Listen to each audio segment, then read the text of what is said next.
لاہور حضرت مولانا محمد طیب عثمان الحسینی صاحب نعرے تکبیر، نعرے تکبیر۔ یہ بتانا ہے کہ جذبات موجود ہیں، لیکن جذبات کو آپ نے ہمیں آگے لگانے کا راستہ بتانا ہے۔ نعرے تکبیر، شان محمد مصطفیٰ، شان محمد مصطفیٰ، شان صحابہ، صداقت صدیق اکبر، عدالت فاروق اعظم، حیاء عثمان غنی، شجاعت حیدر کرار، عشق حضرت بلالی، عظمت قرآن، جامعہ عثمانیہ، حضرت مولانا محمد طیب عثمانی صاحب، نعرے تکبیر۔ السلام علیکم ورحمۃ اللہ وبرکاتہ۔ بسم اللہ الرحمن الرحیم۔ یا ایھا الذین آمنوا اتقوا اللہ وقولوا قولا سدیدا یصلح لکم اعمالکم ویغفر لکم ذنوبکم ومن یطع اللہ ورسولہ فقد فاز فوزا عظیما۔ صدق اللہ العظیم۔ مکرم طلباء کرام اور میرے محترم دوست اور بڑے حضرت مولانا عمیر صاحب اور مزید ان کے ساتھی اور بھائی مولانا سہیل نواز صاحب، مولانا داؤد الرحمان صاحب، بہت ہی معزز شخصیات یہاں تشریف فرما ہے۔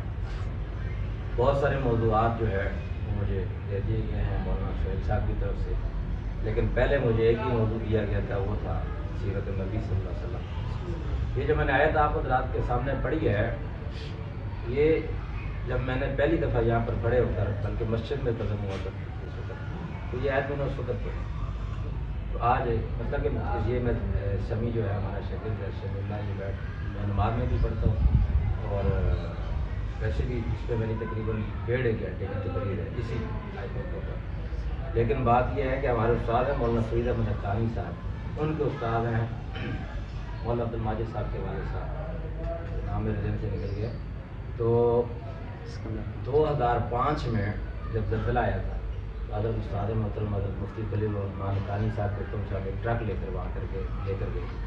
انہوں نے صبح مجھے درس کے لیے کھڑا کر کے نماز پڑھی۔ مجھے بڑا فخر تھا کہ یار یہ آیت تو مجھے آتی ہے اور اس پر درس بھی میں بڑا لمبا 1.5 گھنٹے کا درس ہے، لیکن میرا خیال ہے کہ 9 منٹ بھی مشکل پورے ہوتے، 10واں شروع نہیں ہوا، میرا سارا علم ختم ہو گیا۔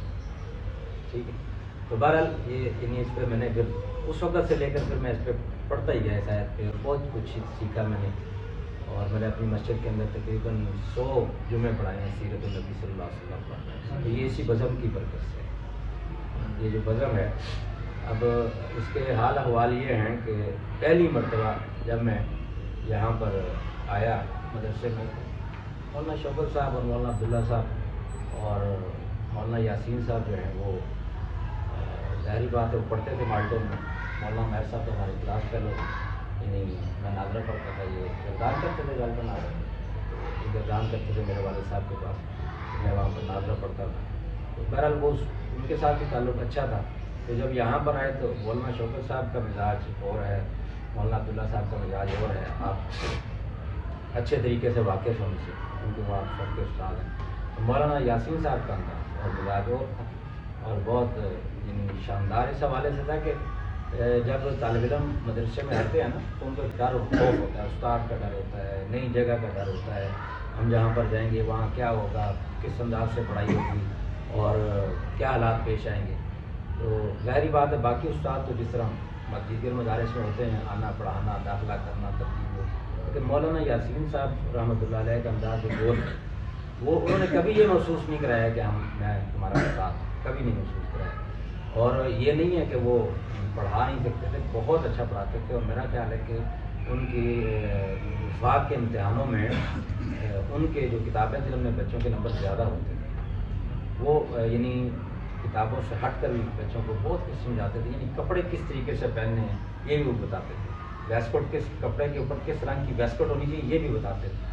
آج کچھ ساتھی جو پرانے ہیں وہ یعنی اس چیز سے جو ان کی یہ تربیت ہے اس سے بہت بڑی، کپڑوں کے ساتھ بوٹ کس کلر کے ہونے چاہیے، ٹھیک ہے، اس کے اوپر جرابیں کیسی ہونی چاہیے، خوشبو آپ نے کیسے لگانی ہے، جسم کے اوپر لگانی ہے، کپڑوں کے اوپر لگانی ہے، کس وقت لگانی ہے، یہ اور ٹوپی کیسے پہننی، بال کیسے رکھنے ہیں، مجھے آج یاد پڑتا ہے کہ جب میں یہاں پر آیا تھا تو میں کیڈٹ کالج سے آیا تھا، کیڈٹ کالج میں پڑھتا تھا میں، تو ظاہری بات ہے جب میں اس کالج کے سے آیا تھا تو میرا دور بھی تقریباً اس طریقے سے بھی، بال بھی رکھے ہوئے تھے اور کپڑوں کے ڈیزائن بھی بڑے عجیب تھے. اب یہ آج میں بہت ساری ایسی چیزیں جو میں سمجھتا ہوں کہ آج میں اس مقام پر پہنچا ہوں.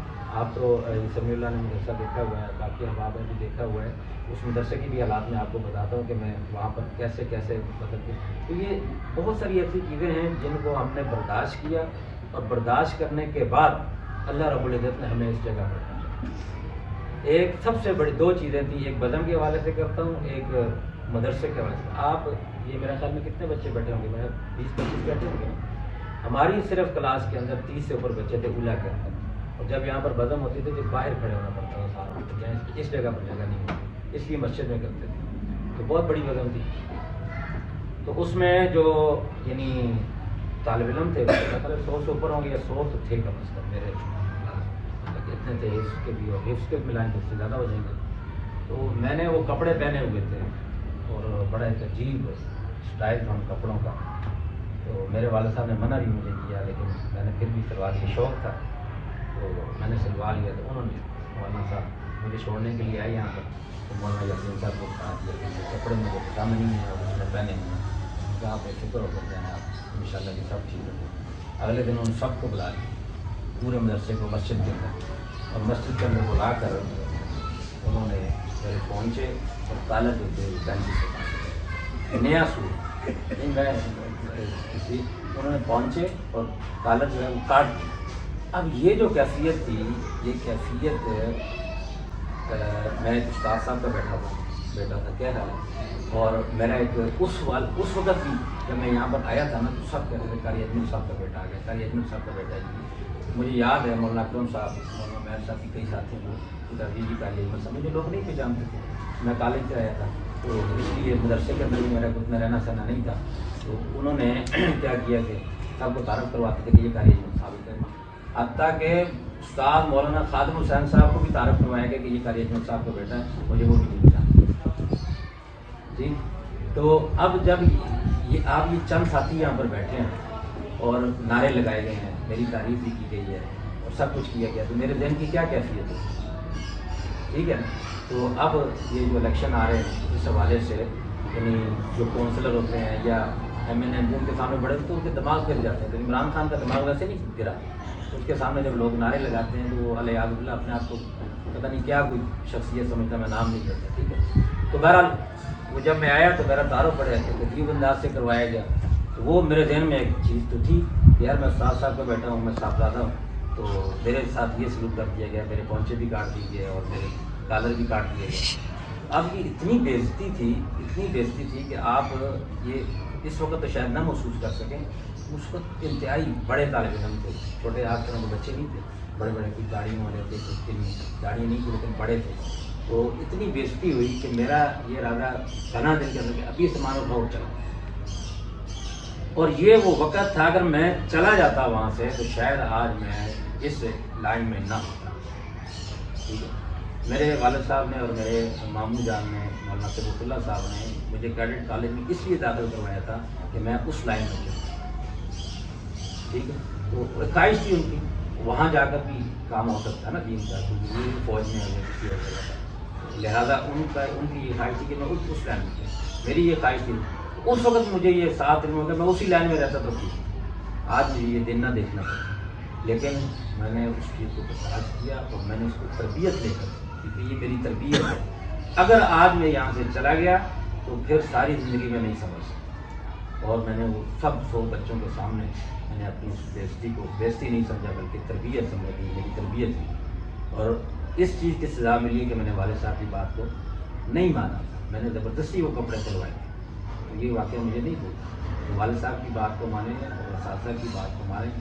اور اسی طریقے سے دوسری بات ہے بزم کے حوالے سے کہ پہلی مرتبہ جب میں اولا میں جہاں آیا تو پہلی مرتبہ بزم ہوئی تو میں بات گیا، صرف ایک مرتبہ بزم کے اندر میں بات ہوں.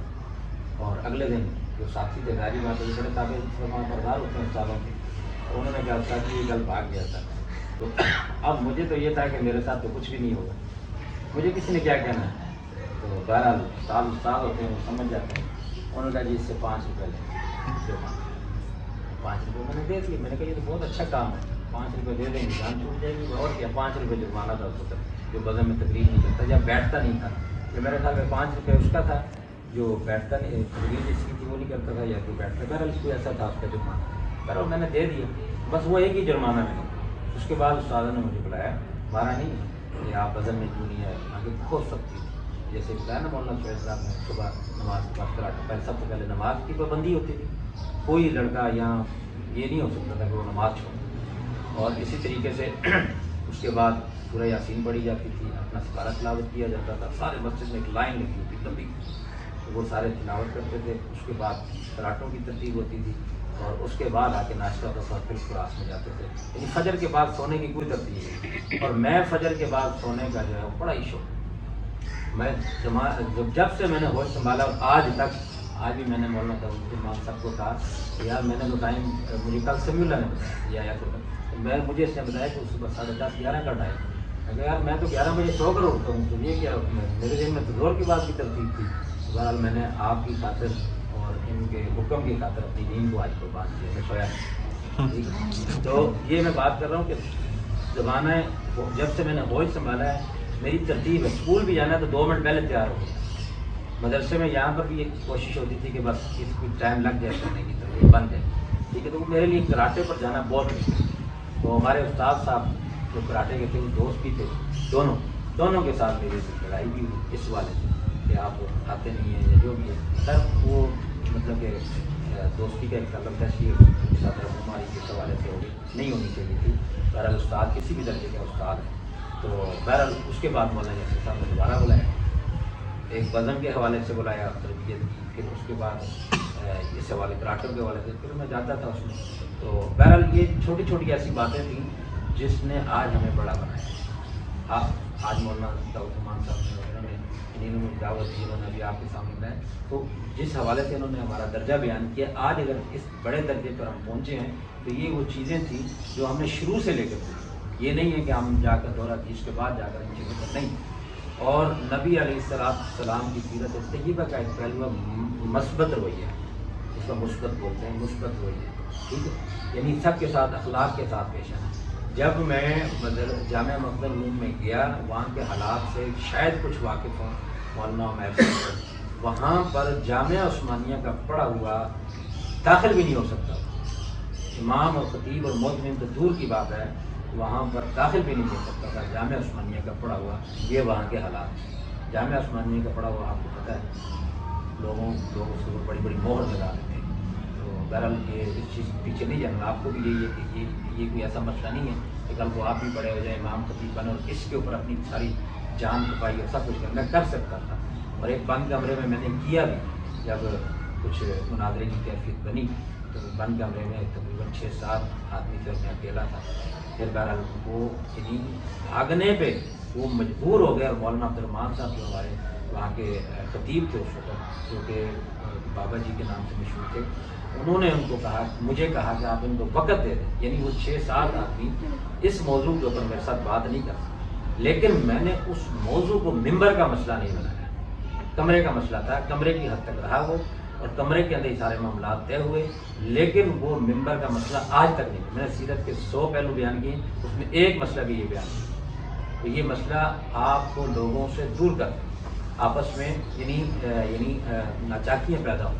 اس لیے میرا تو آپ کو یہ مشورہ ہے کہ آپ اس مسئلے کے اندر نہیں پڑھنا, اور نہ جو آپ کا عقیدہ آپ رکھیں. لوگوں کو اور چوک اور چراہوں میں اور ممبروں میں رابطے کو بیان کرنے کی ضرورت نہیں ہے. جہاں جس حوالے سے اگر قرآن میں کوئی آیت ہے اس حوالے سے ترجمہ بیان کرا. مولانا عبدالرحمان صاحب میں بات کر رہا تھا تو انہوں نے یعنی کہا کہ آپ ان کو وقت دے دیں. تو میں نے کہا وقت نہیں دے. میں کھڑا ہوا اور میں نے کمرے کو کنڈی لگا دی, اور کنڈی لگانے کے بعد میں نے ان کو کہا ابھی یہاں تحریر لکھی جائے گی. تحریر آج بھی میرے پاس موجود ہے. وہ تحریر آپ کے مسائل اور ان کے حل کے حوالے سے لی گئی تھی, جلد نمبر 10 سے, اور اس کو توڑ مروڑ کر انہوں نے پیش کیا. میں نے وہ کتاب منگوا لی, اور کتاب میں جب حوالہ پیش کیا تو وہ چند نمازی بھی اس میں بیٹھے تھے. تو وہ پھر ان کی سکی ہوئی بیچتی ہوئی کہ آپ نے کیا لکھا ہے, کتاب میں کچھ لکھا, آپ نے فکر سے باتیں لکھی. پھر وہی کتابی تحریر کو لکھا گیا اور اس کے اوپر میں نے سائن کیا اپنے استاد صاحب سے پیش کیا. ٹھیک ہے، تو ان کے پہلے سائن کروائے، پھر اپنے میں نے سائن کروائے. تو عرض کر رہا تھا کہ مسائل کو بیان کرنا، ایسے مسائل کو جس کے اندر لوگ آپ سے دور ہو وہ اور بلکہ علماء کا آپس میں اختلاف ہو، ایسے مسائل کو مت بیان کریں. مولانا عبد الرحمان صاحب جو ہے ایک دن میرے پاس آئے، شاید وہ میرا امتحان لے رہے، بہت دارالعلوم دیوبند میں انہوں نے حفظ کیا تھا اور 94 سال کی عمر میں ان کی وفات ہوئی. اس مدرسے کے مؤذن تھے اور خطیب بھی تھے. تو میرے پاس ایک دن آئے اور مجھے کہتے ہیں کہ یار میں حنفیت کو بیان کرنا چاہتا ہوں، تو لیکن یہاں پر لوگ مخالف ہیں، غیر مقلد تھے. غیر مقلد سمجھتے آپ؟ اہل حدیث. اہل حدیث جو ہے وہ حنفیت کے مخالف ہیں، حنفیوں کے مخالف ہیں کچھ مسائل کے، مطلب سارے اکثر مسائل کے. تو بہرحال انہوں نے کہا کہ یار میں یہ مسائل بیان کرنا چاہتا ہوں حنفیت کو، لیکن لوگ مخالفت کرتے ہیں، تو آپ مجھے رائے دیں کہ میں کیا کروں. حالانکہ میں اس وقت 23.5 سال 24 سال میری عمر تھی اور ان کی عمر اس وقت 80 سال عمر تھی. تو میں نے تو یہی سمجھا کہ وہ میرا امتحان لینا چاہتے ہیں. تو یہ نہیں ہے کہ مجھ سے کوئی بات ان کو نہیں پتہ اور مجھ سے پوچھنا چاہتے ہیں کیا کریں. تو انہوں نے کہا کہ آپ مجھے یہ بتائیں کہ میں حنفیت کو بیان کرنا چاہتا ہوں لیکن لوگ آگے سے اختلاف کرتے ہیں، تو میں کیا کروں. میں نے پھر ان کو اپنی سمجھ کے مطابق اس وقت یہ کہا کہ حضرت آپ ایسا کریں کہ آپ حنفیت کا نام ہی لیں. آپ کو کس نے فرض اور واجب کیا ہے کہ آپ حنفیوں کا نام لیں؟ مسئلہ وہی بیان کریں جو حنفی کی کتابوں میں لکھا ہوا ہے اور حنفیت جس بیان کی وہی بیان، لیکن نام نہ لیں. تو لوگوں کو کیا پتا، آپ قرآن اور حدیث کا حوالہ دیں. کیا حنفیت قرآن میں نہیں؟ قرآن سے لی گئی ہے نا سب کچھ. مسائل جتنی بھی چیزیں ہیں حنفیوں کے جتنے بھی مسائل ہیں قرآن اور حدیث سے لیے گئے. تو آپ قرآن کو بیان کریں، اس کے مطابق آیت اور نبی صلی اللہ علیہ وسلم کو سامنے رکھیں، اس کو بیان کرتے ہیں. لوگوں کو کیا پتا کہ یہ حنفیت بیان ہو رہی ہے کہ وہ تو یہ قرآن و سنت، اور حقیقت میں بھی قرآن و سنت ہے. تو حنفیت کو بار والا مذہب یا کوئی الگ مذہب تو نہیں ہے کہ جو کیا کہتے ہیں اس کو اٹھا کر لا کر ہمارے اوپر مسلط کر دیا. قرآن و حدیث میں سے یہ سارے مسائل ہیں جتنے بھی. وہ میرے جواب سے بہت خوش ہوئی اور انہوں نے کہا کہ یار آپ نے میرا بہت بڑا مسئلہ حل کر دیا. تو بات یہ ہے کہ جب تک آپ کا رویہ مثبت نہیں ہوگا اس وقت تک آپ آگے نہیں بڑھ سکتے کسی بھی مقام پر. اور مجھے وہاں پر 18واں سال ہے اور میں وہاں پر ایک چھوٹے سے دفتر میں ملازم کے لیے گیا تھا. وہاں پر نہ میں قاری کی سیٹ پر گیا تھا، نہ میں وہ ناظم کی سیٹ پر گیا تھا، نہ میں وہ نائب امام کی سیٹ پر گیا تھا، نہ وہ خطیب کی سیٹ پر گیا تھا. کسی ایسی درجے جو 4 درجے میں نے بیان کیے ہیں ان میں ایک درجے کے لیے بھی نہیں گیا تھا. جس طرح ایک دفتر ملازم ہوتا ہے، صبح آتا ہے دفتر کھولتا ہے اور شام کو بند کرتا ہے، یہ اس کے علاوہ میری اور کوئی ڈیوٹی وہاں پر نہیں. لیکن میں نے اپنے اس رویے سے اور استاد محترم حضرت مولانا غفور صاحب سروی اور مولانا مفتی سلیم الرحمان الثانی صاحب، ان کے ساتھ میں نے جو ہمارے استاد ہیں، سب کے استاد ہیں، ہمارے اساتذہ کے بھی استاد ہیں، ان سے مشورہ وقتاً فوقتاً میں لیتا. اور میرے استاد جب مجھے وہاں پر مخزون میں رکھا گیا، یعنی میرا ہو گیا داخلہ ہو گیا وہاں پر اس حوالے سے ناظم دفتر کے حوالے سے آپ کیا کرتے ہیں، تو مجھے انہوں نے بلایا اپنی بیٹے کے اندر مالٹون میں. تو آگے یہ کیسے ہو گیا، یعنی یہ تھا ہی نہیں کہ ایک آدمی جامعہ عثمانیہ کا پڑھا ہوا بنا. اور میں نے پھر وہاں پر بجائے میرا وہاں جانا جو ہے وہ ان کے علماء کے اختلاف کی وجہ، وہاں پر وہ جو تھے ان کے اختلاف کی وجہ سے یہ میرا وہاں جانا ہوا. وہ اختلاف نہ کرتے میں وہاں نہ جاتا. تو میں وہاں پر جب گیا تو میں نے سارے اختلاف کر جو اختلاف وہاں پر تھے علماء کے، اور ظاہری بات ہے وہاں کتابیں تھیں بہت. محل میں رابعہ خان صاحب تھے، وہ انہوں نے پچھلے سال ختم کر دی تھی انتظامیہ نے. بنات کا مدرسہ تھا وہ بھی ختم کر دیا، اور حفظ کی بھی 1 کلاس رکھی اور اس میں بھی صرف 20 سے 25 بچے سے اوپر ہی رہے. تو مسئلہ یہ کیوں انہوں نے بچے کم کیے، کیوں انہوں نے کتابیں ختم کی، کیوں انہوں نے بنات کے مدرسے ختم کیے؟ اس لیے کہ یہ جو بچے ہوتے ہیں نا طالب علم، استاد کا بہت مخلص ہوتا ہے. کوئی اگر استاد کو ایسی نظر سے دیکھے نا تو یہ اس کو 2 تھپڑ بھی مار دیتے ہیں. پٹھان ہو نا کوئی آگے تھے تو وہ دیکھے کہ اس نے ہمارے استاد کی طرف ایسے دیکھا ہے تو وہ ایسے 2 تھپڑ نکال کے مار گئے. تم ایسے دیکھا کیوں؟ بہرحال ٹھیک ہے، استاد کے ساتھ مخلص ہونا، محبت یہ الگ چیز ہے، لیکن بہت ساری چیزوں کو سوچنا پڑتا ہے کہ بس اوقات اس چیز کو برداشت کرنا پڑتا ہے. تو وہاں پر یہ چیز ہے، وہاں پر محلے والوں کو مارا گیا اور طالب علموں کی طرف سے بڑے طالب علموں کو بند کر دیا کہ یہاں پر نہیں. تو اب الحمدللہ جا کر 18 سال کی محنت کے بعد، بلکہ تقریباً 15-16 سال کی محنت کے بعد وہاں پر اب اس وقت ہمارے پاس 3 کلاسیں اس کی دوبارہ جو 20-25 سے اوپر نہیں جانے دیتے. جب یہ سمیلہ پڑھتا تھا اس وقت بھی طالب نہیں تھے، ٹھیک ہے، تو اس سے اوپر نہیں جانا. اس وقت تقریباً 3 کلاسیں درجہ حفظ کی ہیں اور سال اول سال دو کلاسیں تجوید کی ہیں. میرا خیال ہے کہ 130-135 کے قریب بچے بن جائیں. ٹھیک ہے, جو 25 تک تھے. پھر آگے ہم نے بجائے اس کے کہ صرف حفظ تک رہتے ہم نے تجوید بھی شروع کی. اور پھر اب عالیہ دنوں میں ہمارے استاد صاحب ہیں, انہوں نے بچوں کے اندر بزم شروع کی. تو یہ بزم جو ہے یہ ابھی یہاں کوئی آ جائے نا تو اگر ٹائم ہے اچھا, تو ابھی کسی بچے کو کہہ دیں نا, چھوٹے بچے کو, تو جہاں تو بزم ہوتی, جہاں بزم نہیں ہوتی اس کو کیا تلاوت کرے, وہ نہیں کرے. تو وہ نعت پڑھے, اس کو آتی بھی ہوگی نہیں پڑھے, اس کو کوئی تقریر کریں 2 لفظ بول دیں. ابھی ایک بچہ جب میں تقریر کر رہا تھا تو اس کے لیے میری گزارش یہ ہے. کون سا بچہ ہے؟ اچھا ٹھیک ہے, بس ٹھیک ہے. میں اس کے لیے گزارش ہے کہ سب سے پہلے اس سب کے لیے آپ کے لیے کہ سب آپ کو کچھ آتا ہے یا نہیں, پوری چیز کا میں تقریر کو یہ ہمیں وہ استادوں کی بتائی باتیں ہیں. آپ کو کچھ آتا ہے یا نہیں, سب سے پہلے آپ نے یہاں کھڑا ہونا چاہیے. اس جگہ پر آپ نے کھڑے کرتے ہیں. اور کھڑے ہونے سے مراد نہیں کہ بالکل ایسے جیسے فوجی کھڑے ہوتے ہیں, ایسا نہیں, بلکہ اعتماد کے ساتھ. ایک لائن بول جائیں, لیکن وہ اعتماد کے ساتھ. اعتماد, کانفیڈنس اس کو کہتے ہیں, وہ ختم نہیں ہونا چاہیے. جب اعتماد کے ساتھ آپ اس جگہ پر کھڑے ہوں گے تو پھر الفاظ خود بخود نکلیں گے. یہ نہیں ہے کہ الفاظ, اور وہ کئی دفعہ ایسے ہوتا ہے جو ہم مطالعہ کر کے جاتے ہیں ممبر پر, اعتماد کی وجہ سے ان میں سے ایک لفظ بھی وہ ہمارے پاس ایک الگ ایک وہ پڑا ہوتا ہے, جمع شدہ خزانہ ہمارے پاس پڑا ہوتا ہے, اور ہم مطلب اس اعتماد کی وجہ سے 1 گھنٹہ بھی بول جاتے ہیں. جو ہم نے بیان کرنا تھا وہ نہیں. تو خلاصہ یہ ہے کہ مثبت رویہ آپ کو بہت آگے تک لے جائے گا, اور کہیں پر بھی. اور یہ قرآن ہے, صرف آپ قرآن یاد کر لیں, اور قرآن کو پڑھنا, اور قرآن کو بیان کرنا. قرآن یاد کر لیں, قرآن کو پڑھنا سیکھ لیں صحیح معنی میں, اور اس کو بیان کرنا سیکھ لیں. آپ پوری دنیا میں چلے جائیں, کہیں پر بھی آپ کی نظریں اس حوالے سے, بولنے کے حوالے سے نیچے نہیں ہوگی کہ ہمیں بولنا نہیں. صرف ایک قرآن ہے, اور یہ قرآن آپ کو دنیا میں بھی کامیاب اور کامران کرے گا, اور آخرت میں نبی علیہ السلام کی سیرت طیبہ بھی قرآن میں موجود ہے. اور اسی طریقے سے نبی علیہ السلام کے جتنے بھی اعمال ہیں وہ فرامین ہیں, وہ حدیث کے اندر موجود ہیں. بہت ساری ایسی چیزیں ہیں جو آپ کو بہت آگے لے کے جا سکتی ہیں. بہرحال خلاصہ یہ ہے کہ یہ سب کچھ ہم نے جو میں نے 10-15 منٹ آپ کے سامنے گفتگو کی ہے یہیں سے سیکھا ہے. اور بزم یہاں ہی ہوئی. میں پھر بزم کے حوالے سے جس طرح انہوں نے مولانا فیصل نے کیا کہ بہت آگے تک جا سکتے تھے, لیکن وقت کم تھا, 3 سال کا عرصہ تھا. تو 1 سال تو پہلے تو سیٹ ہوتے ہی لگ گیا, باقی 2 سال رہ گئے. تو اس میں ہم نے سیکھا, اور بزم کے حوالے سے بھی, اور ایک چیز کے حوالے سے بھی لوگوں سے آپ نے بات کی. بس اوقات ہم یہ کہتے تھے کہ یار یہ لڑکا, کئی دفعہ میں زیادہ تر استاد صاحب کے ساتھ ہوں, وہ میرے پاس بھی آتے رہتے تھے. جتنا بات جہاں سے 2006 سے لے کر 2014 میں فوٹو ہے نا, اور 2014 تک وہ میرے ساتھ بس اوقات پوری رات میرے پاس بیٹھے رہتے تھے. ٹھیک ہے, آتے تھے پھر ہم بیٹھے رہتے تھے. تو بس اوقات میں ان کے ساتھ زیادہ تھا, علمی زمانے میں بھی زیادہ رہا. انہوں نے ایک حوالہ بات لمبی ہوتی جاتی ہے امریکہ کا اور طالبان کا, دیوس حوالے سے بھی ایک بات کرتا ہوں. تو وہ ان کے ساتھ میں رہتا تھا, تو بس وقت مجھے غصہ آ جاتا تھا کہ کوئی کہیں جاتے تھے نا, کوئی آدمی بات کرتا تھا